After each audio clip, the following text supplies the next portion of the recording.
Good morning fighters.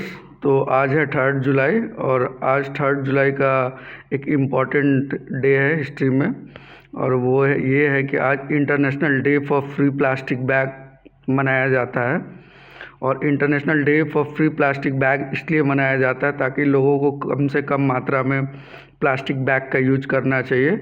और जो भी जूट और बाकी सारे बायोडिग्रेडेबल सब्सटेंस से बने हैं उनको ज़्यादा से ज़्यादा यूज करना चाहिए ताकि इन्वायरमेंट के अंदर वो जल्दी से जल्दी बायोग्रेड हो जाए।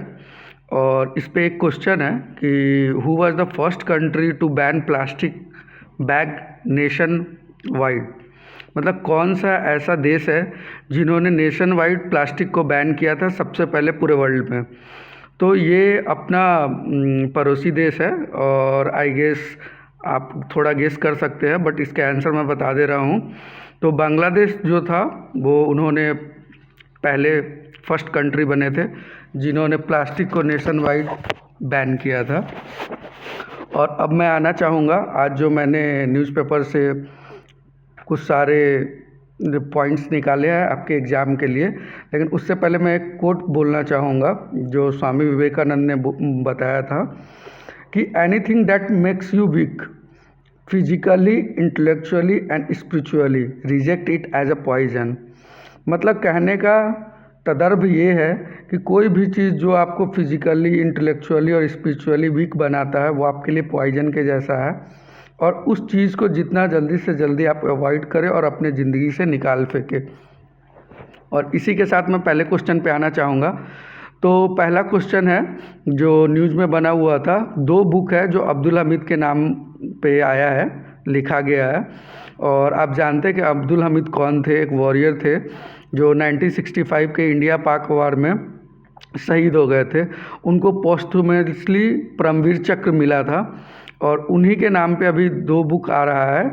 एक मेरे पापा परमवीर जो जिनके राइटर है रामचंद्र श्रीनिवासन, और दूसरा भारत के मुसलमान जिनको लिखा है रिटायर्ड कैप्टन मकसूद गाजीपुरी। और इसको इनोग्रेट किया गया है आरएसएस चीफ मोहन भागवत के द्वारा। तो मैं चाहूँगा कि इन दोनों बुक का आप नाम लिख लें और इनके राइटर का नाम लिख लें जो काफ़ी इम्पॉर्टेंट होंगे आने वाले समय में। अब मैं दूसरे क्वेश्चन पे आऊँगा। तो दूसरे क्वेश्चन पे ये आऊँगा कि अभी इंडिया में एआई समिट 2024 हेल्ड हुआ है। तो ये कौन से सिटी में और कहाँ पे हुआ है? तो इसका आंसर है ग्लोबल इंडिया एआई समिट 2024 जो भी हुआ है वो न्यू दिल्ली में हुआ है। और इसके साथ मैं तीसरा क्वेश्चन पे आऊँगा कि who will attend SCO annual summit. तो एससीओ एनुअल समिट जो है शंघाई का वो 2001 में स्टार्ट हुआ था और ये जो अभी होगा इसका अस्ताना कजाकिस्तान में होगा। और इसमें इंडिया के प्राइम मिनिस्टर पहले जाने वाले थे, बट कोइंसिडेंस वो नहीं जा पाएंगे। तो इंडिया के फॉरेन मिनिस्टर जो है एस जयशंकर वो इसमें जाएंगे। तो चौथा मैं क्वेश्चन आऊँगा कि अभी पार्लियामेंट के अंदर मोशन ऑफ थैंक्स चल रहा है प्रेसिडेंट के द्वारा।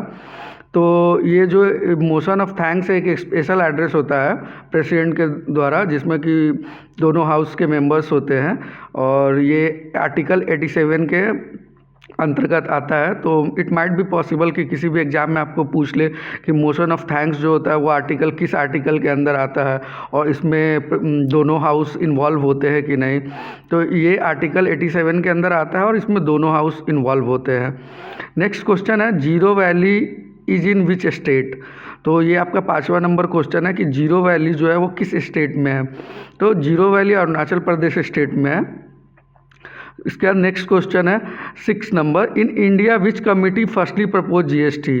तो आज के द हिंदू और द हिंदू के न्यूज़पेपर में और द इंडियन एक्सप्रेस में ये एक आर्टिकल में था, तो मैंने वहाँ से निकाल के आपके लिए लाया है कि in India which committee firstly propose GST. तो आपको पता होगा केलकर टास्क फोर्स ने पहले ये जीएसटी का प्रपोज किया था इंडिया में। अब मैं ये कहना चाहूँगा कि एक प्रोजेक्ट नेक्सस है जो गवर्नमेंट के द्वारा लाया जा रहा है जिसके अंतर्गत आप जो भी पेमेंट सिस्टम है वो एक कंट्री से दूसरे कंट्री के अंदर कैसे होगा और इसको कैसे कितना जल्दी से जल्दी इसको सुगम और सुलभ बनाया जाए, जिसके लिए काफ़ी सारे कंट्री ने पार्टिसिपेट किया या ऐसा बोल सकते हैं कि उसमें दिखाया है काम करने का।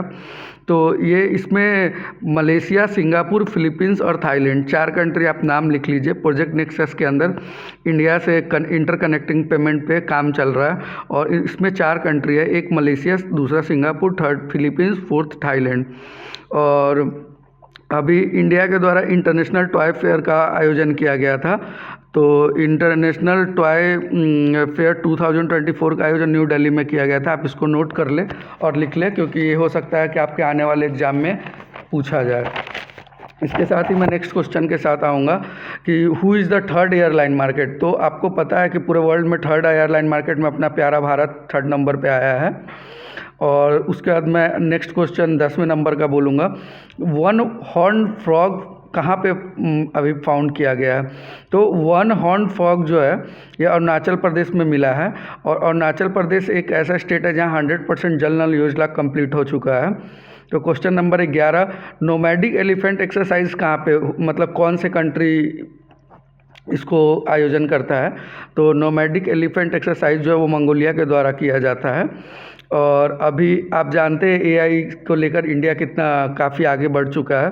तो अभी एआई रोबोटिक स्नेक ड्रेस, सांप का जो ड्रेस होता है, सांप के जैसा इक्विवेलेंट ड्रेस, तो अभी AI robotic snake dress Google के सॉफ्टवेयर इंजीनियर के द्वारा बनाया गया है।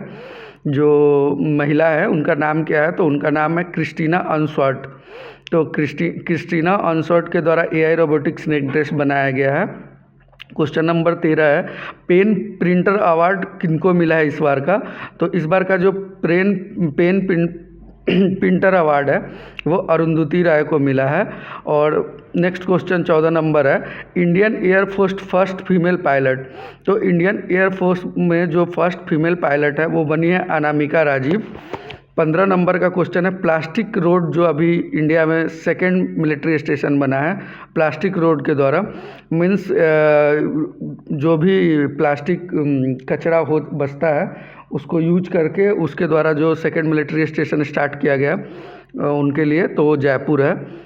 न्यू उन्नत होलोग्राफी ऑन नोट, मतलब जैसे इंडियन करेंसी है जिस पर महात्मा गांधी आते हैं, वैसे ही उन्नत होलोग्राफी एक नोट है जो किनके द्वारा उन्नत होलोग्राफी का डिस्कवर मतलब कि कर रहे हैं वो अपने करेंसी पे, तो ये जापान के द्वारा किया जा रहा है।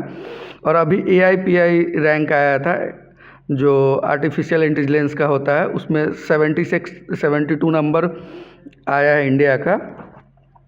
और 18वें नंबर क्वेश्चन पे मैं ये बताना चाहूँगा कि अभी RPF के द्वारा नया जो 3 न्याय संहिता रूल आया है इंडिया में लॉ, उसके जानकारी देने के लिए लोगों को एक ऐप का इनॉग्रेशन किया गया है। RPF के जो हेड है मनोज यादव उनके द्वारा। तो उस ऐप का नाम क्या है, तो उस ऐप का नाम है संज्ञान ऐप, जिसके द्वारा वो लोगों को जागरूक कर रहे हैं इंडिया के 3 न्यू रूल्स के बारे में। अब नेक्स्ट क्वेश्चन पे मैं आना चाहूँगा कि अभी एक लियोन मास्टर चेस का चैम्पियनशिप हुआ है, तो उसमें उसको 10वीं बार विश्वनाथन आनंद ने जीत लिया है। और चेस स्टार्ट कहाँ से हुआ था, तो आपको पता होना चाहिए कि चेस स्टार्टेड इन इंडिया और 20 जुलाई को हम लोग चेस डे मनाते हैं। और चेस में 24 स्क्वायर होते हैं, 32 + 32, 32 ब्लैक एंड 32 वाइट। और चेस में सबसे स्ट्रॉन्गेस्ट जो होते हैं वो रानी होती है। अब एक मनोज वाजपेयी है, उनका एक बायोग्राफी आया है द डेफिनिट बायोग्राफी। तो Manoj Vajpayee the definite biography किनके द्वारा लिखा गया है, तो ये आपका 20वां नंबर क्वेश्चन है और आप इसको अच्छे से नोट कर ले। तो ये क्योंकि ये बिहार के बहुत सारे एग्जाम में आपसे पूछे जाएंगे। तो Manoj Vajpayee the definite biography को पीयूष पांडे के द्वारा लिखा गया है। और अभी एक पोर्टल स्टार्ट किया गया है और fauna of India checklist portal. तो fauna of India checklist portal जो है वो इंडिया के द्वारा स्टार्ट किया गया है, जो काफ़ी सारे डिटेल्स रखेंगे फ्लोरा एंड फौना का। जो भी फौना है इंडिया में जो 1 लाख प्लस है उनका सारा डिटेल इस पोर्टल पे मिलेगा। और अभी 22वें नंबर क्वेश्चन पे मैं आता हूँ। तो 22वें नंबर क्वेश्चन पे है कि अभी इंडिया और साउथ अफ्रीका का टेस्ट मैच हुआ था, जिसमें मैंने लास्ट 2 जुलाई के करंट अफेयर्स में मैंने बताया था कि साउथ अफ्रीका के खिलाफ इंडिया ने अपना टोटल दिया 603 रन्स, जो काफ़ी पूरे वुमेंस टीम में सबसे ज़्यादा हाईएस्ट टेस्ट स्कोर उन्होंने बना के दिया था। तो उसमें एक इंडियन बॉलर है जिन्होंने एक मैच में 10 विकेट लिया। उनके एक पहले उनका जो हुआ उसमें 8 विकेट उन्होंने लिया पहले पारी में, और दूसरे में 2 विकेट। तो उनका नाम बताइए। तो which Indian second women player taken 10 wickets in a one test match. तो इन्होंने स्नेह राणा ने 10 विकेट लिया साउथ अफ्रीका के खिलाफ, और इससे पहले झूलन गोस्वामी ने लिया था 2006 में, उन्होंने 10 विकेट लिया था। तो 23वें नंबर के क्वेश्चन पे मैं आना चाहूँगा कि एक मुख्यमंत्री सम्मान किसान योजना है जो स्टार्ट किया गया, तो कौन से स्टेट के द्वारा किया गया है? तो मुख्यमंत्री सम्मान किसान योजना राजस्थान के द्वारा स्टार्ट किया गया है। 24वें नंबर क्वेश्चन है कि ब्रोनियन एलिफेंट जो है उसको IUCN के लिस्ट में कहाँ पे रखा गया है? तो ये क्रिटिकली इंडेंजर्ड में है, लुप्त प्राय में है। और 25वें नंबर का है जो एक बुक है संस्कृति के आयाम, एक किसके द्वारा लिखा गया है? तो संस्कृति के आयाम बुक जो है वो ये मनोरमा मिश्रा के द्वारा लिखा गया है। और एक और बुक है द आइडिया ऑफ डेमोक्रेसी। तो द आइडिया ऑफ डेमोक्रेसी जो है वो सैम पित्रोदा के द्वारा लिखा गया बुक है। तो ये दोनों बुक को आप नाम और इनका रिटन किसके द्वारा किया गया है, राइटर, दोनों का नाम लिख ले, आपको काम देगा। और अभी बिहार मेट्रो के अभी आज के न्यूज़पेपर में एक बिहार मेट्रो का आया था दैनिक जागरण में, जिसमें कि बिहार मेट्रो में 4 डिस्ट्रिक्ट में प्रपोज किया गया है, जो कि गया, मुजफ्फरपुर, भागलपुर और दरभंगा। यहाँ पे मेट्रो का प्लान पूरा ब्लूप्रिंट तैयार किया जाएगा और इसको जल्द से जल्द यहाँ पे काम लगाया जाएगा। और पटना मेट्रो जो है जो ऑलरेडी मोस्टली कंप्लीटेड हो चुका है, तो इसका भी एग्ज़ाम में कभी कभी आता है कि पटना मेट्रो मतलब कब तक स्टार्ट होगा और कब से चालू होगा। तो पटना मेट्रो है वो 2026 में स्टार्ट और चालू होगा। तो ये 3 जुलाई के जितने सारे इंडियन एक्सप्रेस, दैनिक जागरण और द हिंदू से जितने सारे पॉइंट थे जिस्ट में, जो एकदम बुलेट पॉइंट के माध्यम से मैं आपको बताना चाहा हूँ, तो आप इन सबको नोट कर ले और अच्छे से तैयार करें ताकि आपके आने वाले एग्ज़ाम में आपका एक भी प्रश्न ना छूटे। और मैं कोशिश करूँगा जितना जल्दी से जल्दी जितना और भी अच्छा कर सकूँ और आप लोग के लिए अच्छा से अच्छा करंट अफेयर्स और बाकी न्यूज़ में जो भी रहते हैं वो लेके आऊँ। तो thank you for listening and have a good day.